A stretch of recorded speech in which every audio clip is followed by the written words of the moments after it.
Warahmatullahi wabarakatuh. Bu Nur, izinkan Ibu bertanya di sini mengenai observasi. Ibu mau mengobservasi kegiatan pembelajaran yang akan dilaksanakan minggu depan. Ya. Tapi sebelumnya ada beberapa pertanyaan yang ingin disampaikan. Yang pertama, tanggal berapa akan dilaksanakannya pembelajaran itu? Rencananya saya akan mempelajarkan pelajaran itu hari Selasa depan. Ya, hari Selasa minggu depan ya. Depan. Hari Selasa tanggal berapa minggu depan? Berarti 1 minggu dari sekarang ya. 1 minggu dari sekarang, hari Selasa depan ya. Baik, pertanyaan yang kedua, materinya nih, tentang materi. Materinya tentang apa? Tentang bentuk aljabar. Bentuk aljabar. Di dalam aljabar, maksudnya gini, aljabar itu bentuknya seperti apa gitu. Ya. Baik. Tujuan pembelajarannya apa yang ingin dicapai pada saat pembelajaran mengenai bentuk-bentuk aljabar? Untuk tujuan pembelajaran yang pertama itu siswa mampu membedakan antara variabel, koefisien, dan konstanta.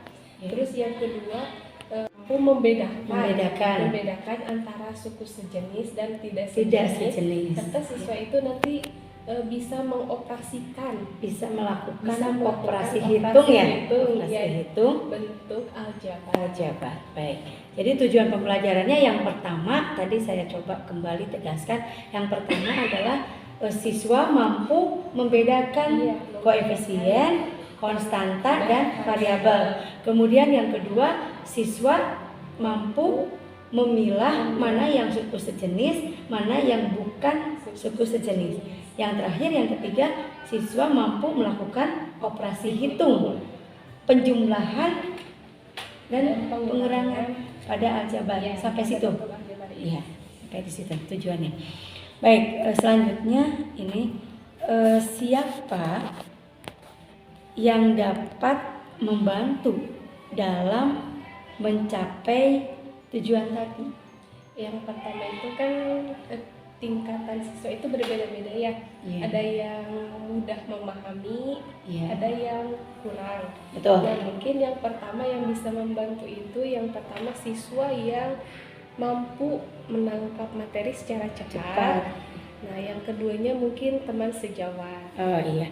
Kalau siswa yang mampu, tadi katakanlah ada siswa yang mampu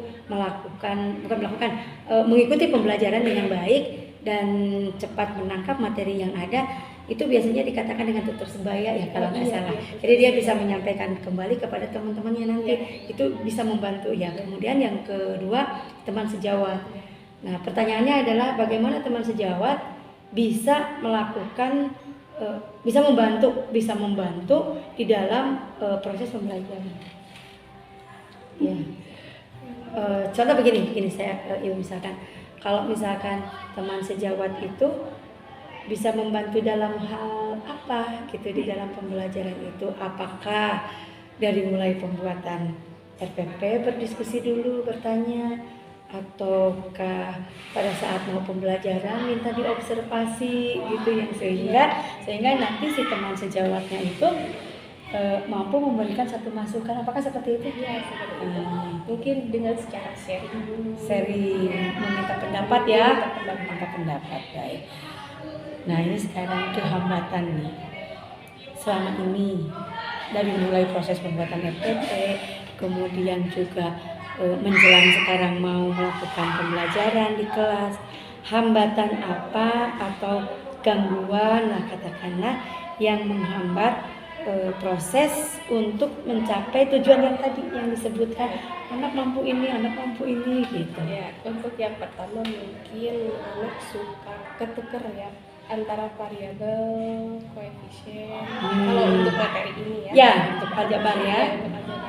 Kadang suka bertukar antara variabel, koefisien, dan konstanta. Siswa atau anak sulit membedakan ya mana yang termasuk unsur-unsur aljabar, koefisien mana, konstanta mana, itu kesulitannya. Kemudian variabel mana, itu ada nggak kesulitannya lain? Ada. Ketika penjumlahan sama pengurangan kan suku sejenis harus 1K. Ya. Nah, ketika penyatuan itu ini teh bilangan itu ditambah atau dikurang. Jadi anak-anak itu ya, masih bingung menentukan tanda operasi hitung yang sulit. Baik. Itu hambatan yang selama ini menjadi faktor penyebab anak-anak sulit memahami aljabar. Ya. Mungkin itu saja ya yang bisa kita bahas di praobservasi ini. Nanti kita akan coba melihat apakah tujuan ini tercapai nggak, apa yang kita rencanakan ini tercapai nggak di pembelajaran gitu. Nah, cuma begini, setelah nanti kita melakukan observasi yang akan dilaksanakan hari Selasa depan ya, kita observasi.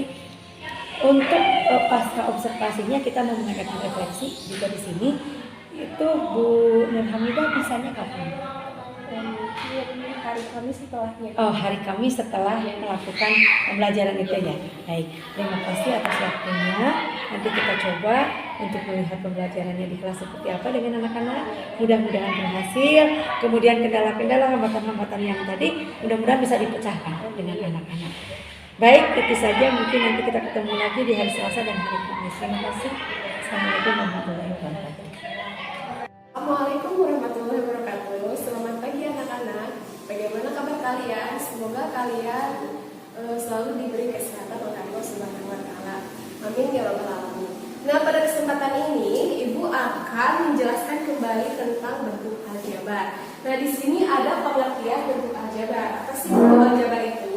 Nah, bentuk aljabar adalah suatu kalimat matematika yang melibatkan simbol-simbol untuk mewakili bilangan yang belum diketahui. Nah, di sini ada sebuah contoh. Lihat untuk nomor 1, 8x. Nah, apakah 8x ini adalah bentuk aljabar? Ya, kenapa? Karena ada simbol yang mewakili bilangan yang belum diketahui. Mana? Ini simbolnya adalah x. Maka ini adalah bentuk aljabar. Terus untuk nomor 2, angka 8. Nah, 8 di sini apakah bentuk aljabar? Nah, ini bukan bentuk aljabar. Kenapa? Karena bilangan 8 itu adalah bilangan asli ya, atau bilangan bulat juga bisa. Berarti ini bukan bentuk aljabar. Untuk nomor 3 di sini ada 2y ditambah 5. Nah, 2y ditambah 5 ini adalah bentuk aljabar. Kenapa? Karena ada satu simbol yang mewakili bilangan yang belum diketahui, yaitu y. Berarti ini adalah bentuk aljabar. Terus untuk nomor 4, lihat apakah bentuk aljabar? Iya. Kenapa? Karena ada 2 simbol ya. Simbolnya ada 2. Nah, ini juga bentuk aljabar. Untuk nomor 5 juga sama. Ini adalah bentuk aljabar. Nah, jadi bentuk aljabar itu adalah ini ya, yang ada simbolnya. Nah, adapun ada yang disebut unsur-unsur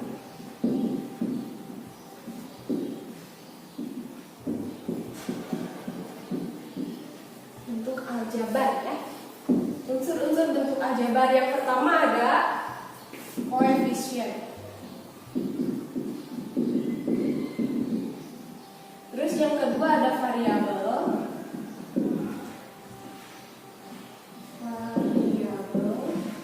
Yang ketiga ada konstanta.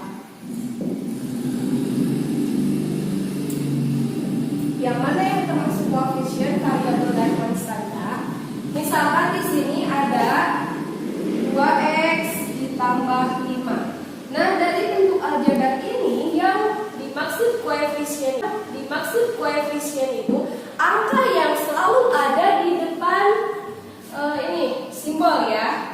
Nah, berarti angka yang selalu ada di depan, ingat, angka yang selalu ada di depan variabel atau simbolnya itu yang disebut koefisien. Berarti dari bentuk aljabar 2x ditambah 5 ini koefisiennya adalah 2. Nah, lalu apa itu variabel? Variabel adalah simbol ya.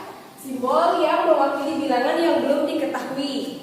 Nah, dari bentuk aljabar 2x ditambah 5, maka simbolnya itu adalah x. Atau variabelnya adalah x. Nah, konstanta. Apa itu konstanta? Konstanta adalah bilangan yang tidak ada variabelnya. Nah, di sini adalah angka 5.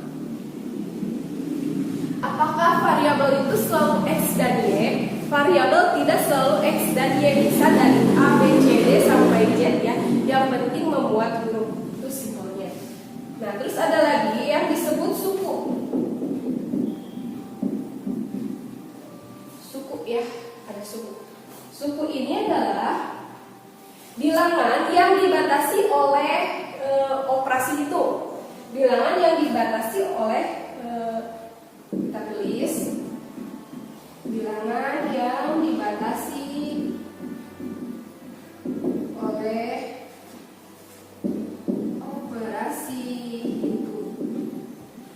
Seperti contoh di atas, 2x ditambah 5. Ini ada berapa suku? Nah, yang dibatasi oleh operasi hitung. Operasi hitung itu ada tambah, kurang, bagi, dan kali. Ini operasi hitung.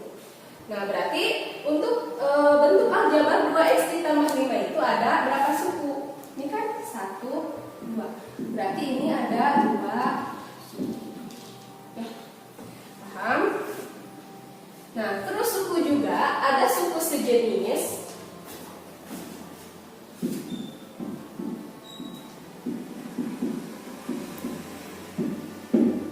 Ada suku sejenis.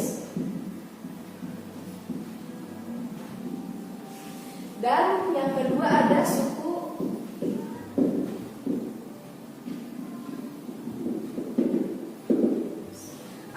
sejenis dan ada suku tak sejenis. Ingat ya, pangkat dari suatu variabel itu mempengaruhi suku sejenis dan tak sejenis. Contoh, suku sejenis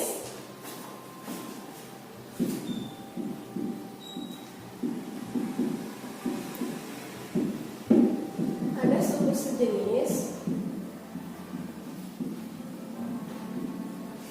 dan yang kedua ada suku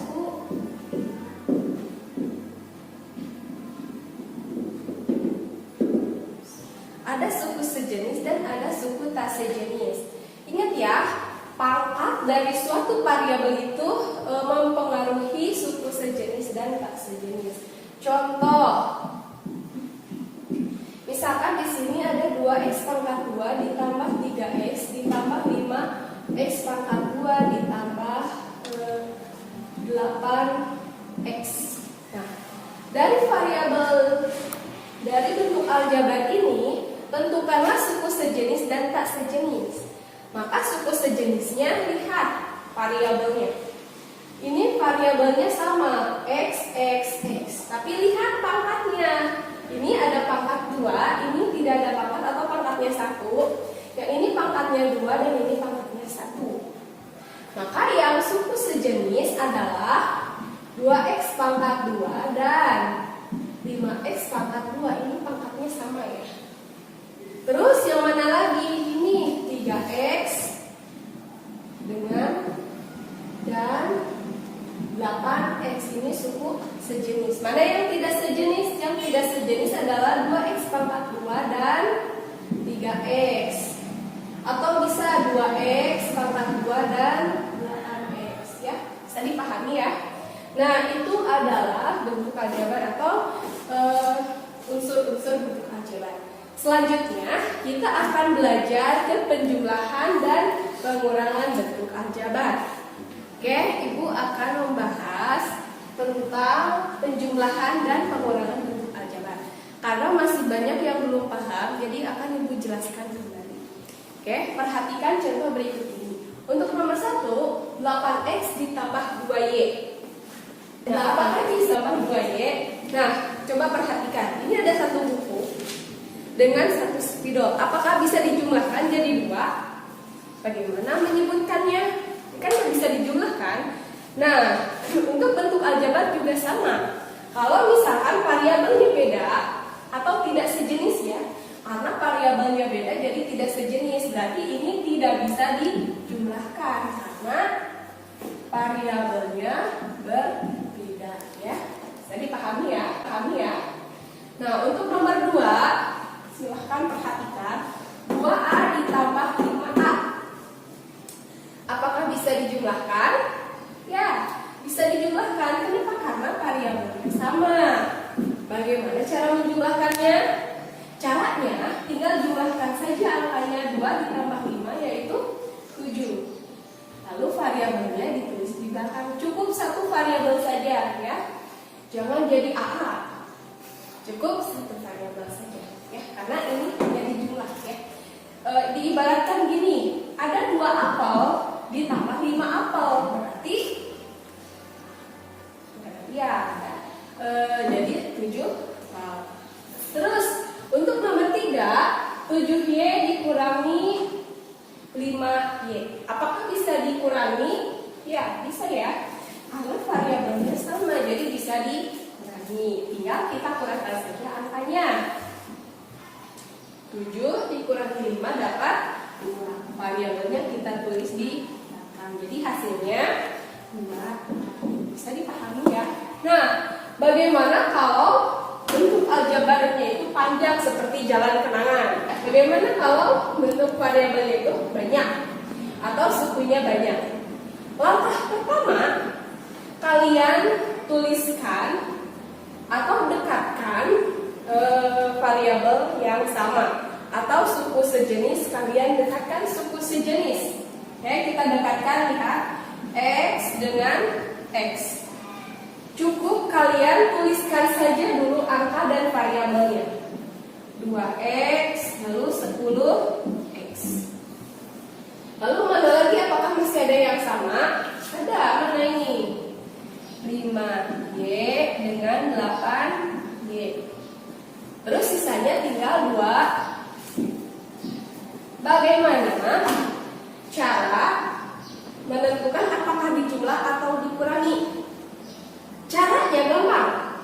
Kalian cukup lihat masa depannya. Jadi jangan lihat masa lalu, tapi lihatlah masa depan. Lihat 2X udah ya. 2X udah. Tinggal di sini apakah 10X itu ditambah atau dikurangi? Lihat masa depan 10X ini. Masa depannya ada di depan. Jangan melihat masa lalu, tapi lihatlah masa depan. Masa depannya adalah negatif atau suram. Berarti di sini tulis negatif. Terus 5Y, mana 5Y? Ini 5Y. Lihat masa depannya. Assalamualaikum warahmatullahi wabarakatuh.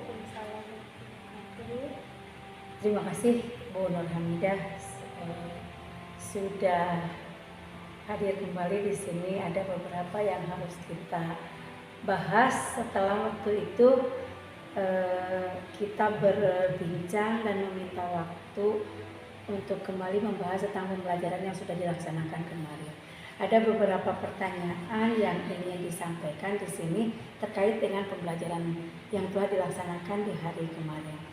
Yang pertama, pertanyaannya itu adalah bagaimana perasaan Bu Nur Hamidah setelah melakukan atau melaksanakan pembelajaran kepada anak?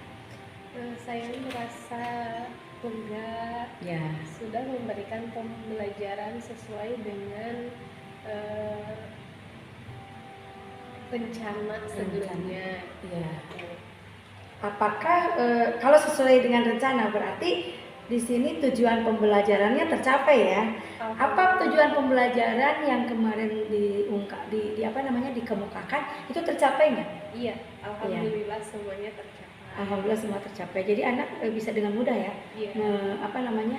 menangkap materi atau menyerap materi yang disampaikan di pembelajaran kemarin tentang aljabar ya. Iya, aljabar. Jadi tujuan pembelajarannya tercapai. Ada nggak kira-kira hambatan yang terjadi atau gangguan, katakanlah yang mengganggu, bukan gangguan, yang mengganggu pada saat pembelajaran kemarin pelaksanaannya? Ada. Kan dulu diperkirakan ada Bu gitu ya. Iya. Nah itu pas pelaksanaannya terjadi nggak apa yang ditakutkan atau apa yang diperkirakan hambatan itu? Ada. Mungkin di antara tujuan pembelajaran? Iya, bukan di antara sekian banyak siswa ada aja gitu ya. Tapi hanya sebagian gitu yang masih ketukar antara menentukan variabel koefisien dan konstanta. Jadi masih ada. Masih ada. Itu kan kekhawatiran waktu itu ya. Hambatannya seperti itu, bahwa selama ini anak-anak biasanya tertukar untuk menentukan variabel, konstanta, terus koefisien. Nah ternyata di pembelajaran kemarin masih ada yang seperti itu. Berarti itu kan merupakan satu hambatan yang harus diperbaiki selanjutnya. Nah kalau seperti itu kan ada nih hambatan. Kira-kira menurut Bu Nur Hamidah, apa yang bisa dilakukan untuk supaya nanti ke depannya hal itu tidak terjadi lagi? Ya, mungkin yang pertama itu kita harus lebih jeli lagi memilih antara metode pembelajaran. Ya. Jadi metode pembelajarannya itu harus menarik. Pertama itu harus menarik, bagaimana cara kita untuk menarik gitu ya, menarik anak ya. untuk mau belajar. Terus yang keduanya supaya metode pembelajaran, kan kalau matematika itu sesuatu yang menakutkan. Bukan. Kira sesuatu yang menakutkan. Bukan. Jadi Tapi gimana? Pembelajaran yang apa sih? Bukan konkret, itu abstrak. Ya, yang abstrak. Nah, bagaimana si anak itu kita tuntun ke sesuatu yang nyata dulu. Betul. Jadi langkah yang bisa mengatasi hambatan tadi salah satunya adalah mengkonkretkan yang abstrak, sehingga anak bisa ngawang-ngawang gitu ya, cara berpikirnya, ini teh apa kayak gitu. Jadi dibuat anak itu mengkonkretkan yang abstrak itu satu. Kemudian yang kedua tadi pemilihan model pembelajaran atau metode yang tepat. Jadi itu mungkin akan mengatasi hambatan-hambatan yang tadi katakanlah tinggal sedikit lagi ya. Kalau waktu kemarin kita berbicara masih yang dikhawatirkan masih ada beberapa ya. Tapi ternyata yang terjadi hanya satu. Tidak bisa membedakan variabel, mana konstanta, mana konstanta, variabel, sama satu lagi koefisien. Bukannya nggak bisa, tapi masih tertukar. Yang akhirnya tapi bisa nggak itu? Bisa. Bisa. Jadi hanya terlambat saja gitu yang memberikan pemahaman kepada anak gitu. Ujung-ujungnya bisa tercapai. Baik.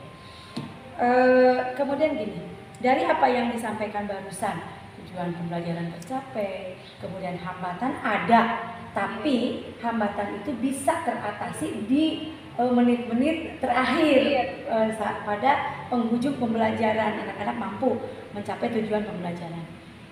Yang ingin saya tanyakan adalah di sini, Bu Nur Hamidah, apa yang bisa diambil pembelajarannya dari mengajar materi ini di kelas kemarin? Apa yang bisa diambil sebagai bahan pembelajaran? Bisa begini, saya contohkan. Kan tadi ada kesulitan di situ. Anak sulit membedakan walaupun ujungnya tercapai. Nah, dari situ ada nggak yang bisa ditarik satu benang merah untuk dijadikan bahan koreksi atau apapun yang dijadikan oleh Bu Nur Hamidah, ini pembelajaran buat saya. Ada nggak pengalaman mengajar kemarin? Misalkan saya harus begini, atau saya nggak boleh begini, misal seperti itu. Ada atau tidak ada pembelajaran seperti itu? Ada contohnya? Apa contohnya? Ada. Ya. Contohnya Misalkan kan gini, ada anak yang mungkin dia itu kesulitan karena sesuatu yang abstrak. Ya. Karena matematika itu kan abstrak ya. Ya. Nah, jadi kita itu harus menuntun dulu ke sesuatu hal yang konkret, yang nyata. Ya, jadi anak bisa membayangkan ya. Ya. Bisa membayangkan. Itu pembelajaran seperti itu. Nah, mungkin karena di kelas ini saya berhasil dengan pembelajaran seperti tadi itu, ya, mungkin di kelas lain pun akan saya terapkan seperti itu. Ya, jadi itu pembelajaran yang bisa diambil dari pembelajaran kemarin. Ya, baik, terima kasih. Mungkin itu saja yang saya tanyakan. Intinya Bu Nur Hamidah lega ya Iya. sudah memberikan materi ini dan tercapai tujuan pembelajarannya. Itu aja, terima kasih, jangan kapok. Terima kasih atas waktunya. Iya, mudah-mudahan ini akan membawa kita ke keberhasilan yang lebih baik lagi. Ya. Itu aja. Assalamualaikum warahmatullahi wabarakatuh.